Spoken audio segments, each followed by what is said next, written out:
I'm Aisha Harris. I cover culture at Slate, and I'm also the host of the podcast Represent.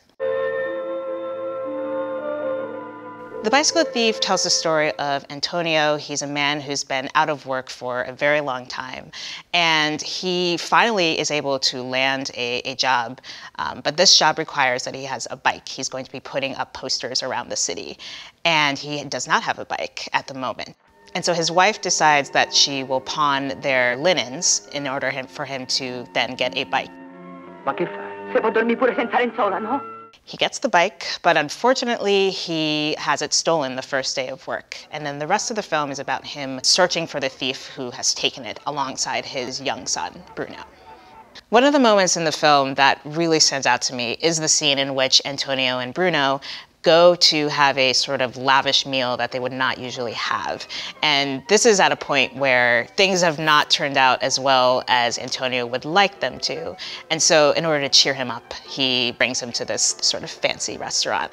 And there's this boy at the table behind them, and he's with his family. It's a very big meal, and it's got all the trimmings, it's got all the fancy foods, and the boy has this face. He gives off the air of, I'm better than you. He's very hoity-toity, and he looks over at Bruno and just looks him up and down in the most disdainful way possible.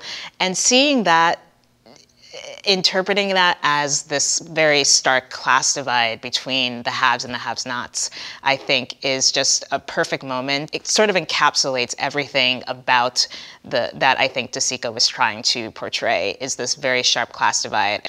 One of the things I love about The Bicycle Thief is this debate that we constantly have about naturalism and natural filmmaking. And this movie, as it stands, it's considered the pinnacle of neorealism and the neorealism movement. And I like the debates about it, especially the fact that we talk about naturalism and the way in which this movie has influenced films that came after, including Pather Panchali.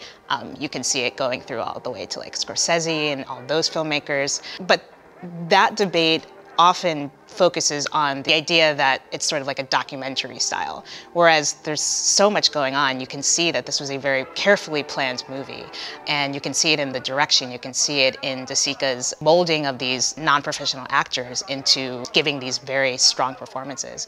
And so I just love looking at The Bicycle Thief as this moment where we want to see more naturalistic filmmaking, but we're also seeing naturalistic filmmaking that is very particular and very precise.